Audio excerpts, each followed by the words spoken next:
When Michael managed sales, he traveled a lot.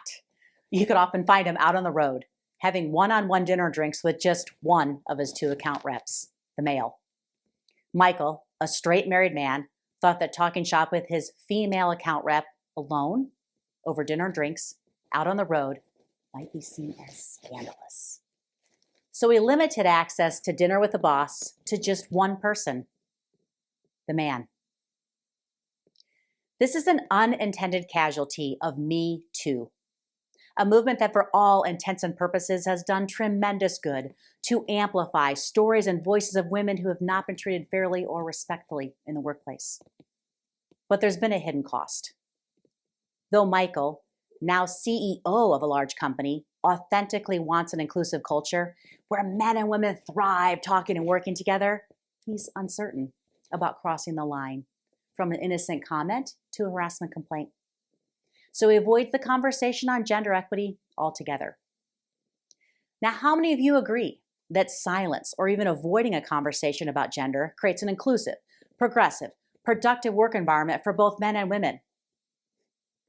Okay, easier, right? Just not more productive. We are in the midst of the dualities of METOO. On the one hand, a courageous movement of support and acknowledgement that survivors of sexual assault and harassment are not alone. And on the other, a trigger of uncertainty that has silenced some of the very men like Michael who can make a difference to equal the playing field for all, harnessing the power of working together better. Now, how do I know this? After all, I'm not a guy. Well, I asked men. I intentionally invited them into a conversation about the impacts of gender in corporate America. You see, at the height of the MeToo hashtag, we heard stories about the men who exhibited lewd behaviors and made the headlines, but not the voices of men like the ones I worked in partnership with nearly every day of my career, ranging from the heights of the executive offices at Fortune 500 companies to the depths of a salt mine, literally a mile below the Earth's surface.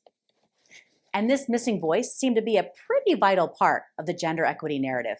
After all, males are gender too, and men are powerful stakeholders.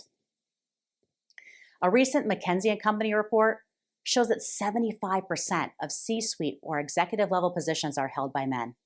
So how can we be inclusive if we don't include men in the conversation on the impacts of gender? Well, I took my curiosity a step further.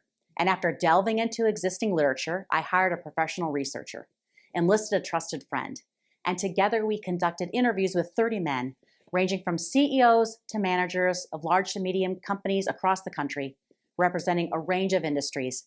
And guess what? They had a lot to say. Now, I'm not sure if they did it for the $100 gift card we offer as an incentive, or if they really wanted to talk about gender equity. But in exchange for a cloak of anonymity, and we did change their names, they allowed us to use their words and tell their stories. Our analysis of comments, self-described behaviors, and peer observations revealed an intriguing and somewhat normal bell-shaped curve. We assigned a nickname for each group along the curve and used their words to bring the name to life. On the one side, we have the women in charge, the men who will proudly wear pro-women power t-shirts and thank you. And we have the number ninjas, the ones who looked at the numbers of women in the workplace, made small steps or giant leaps in hiring over time, and made a difference. And thank you to you too. On the other side, we have the lewd crew. Here the men called out other men, their peers, for unacceptable behavior, and even appreciated METOO for defining repercussions. We also have the guys, a label the men assigned to male peers for bro code, which is kind of like what goes on in Vegas stays in Vegas. Then we have our men in the middle, our majority. They speak to the value of diverse, inclusive teams for better creative problem solving and work environments, but with a slightly different lens on gender equity. Silent supporters are very aware of the gender imbalance in the workplace. Perhaps they see it through the lens of a daughter or significant women in their life. They just don't or won't talk about it at work. Now, our gender blinders don't talk about gender at work because they claim they don't even see it. Meritocracy is key for this group. The idea that regardless of age, race, or gender, the best candidate rises to the top. Now, when we asked our men in the middle, one-on-one, they had a lot to say about the impacts of gender and gender equity, just not in the office. But imagine that. They have ideas, but they don't speak up. That is, unless they're invited. Now, midway through our interview, George shared an epiphany. I didn't realize how passionate I was about this until we started talking about it. Thomas started the call with, "Man, this is something I've been thinking about for the past year and a half." But he also said he doesn't talk about it at work because no one had asked him. And what that really means for men in the middle is that there's ambiguity on what their role is and where to take their questions and comments. And this ambiguity leads to discomfort. Elliot, a rising mid-level manager, expressed it this way. "I didn't ask my sole female supervisor because I didn't think she'd appreciate being asked why she thinks it might be important that we have more women." He viewed it as not his conversation to have. These thoughts and behaviors prompted me to think of the F word. Feelings! As in, thoughts and behaviors are so interconnected to the way that we feel. Now, feeling curious myself, I dug further into the stories that the men shared to see what's really silencing their voice on this issue in the workplace. In their words, it's about a fear of vulnerability, of being misunderstood, of not feeling safe discussing it. And as an observation from different angles of METOO, men and women share these feelings: fear, vulnerability, being misunderstood, and not feeling safe. These feelings left some men in the middle unsure of what to do or say. Since METOO, some of the men did less of what they liked, like joking in the office or having fun, especially in mixed company, afraid comments might be taken out of context. Some men did more of what they did not like worry about what they said or how they came across in mixed gender room settings.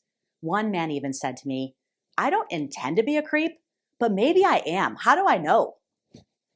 And still others decided to take the safe road and avoid it altogether.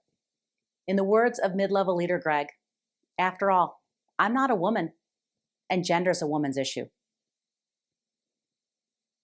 Gender? Just a woman's issue? But male's a gender too, and men are powerful stakeholders. Jim shared this wisdom. When we silence a group, the best ideas do not emerge. The more diverse perspectives we seek and share, the better chance we have to solve a problem. Now, admittedly, he said this in the context of including women, but in the context here of men not speaking up, the same idea applies.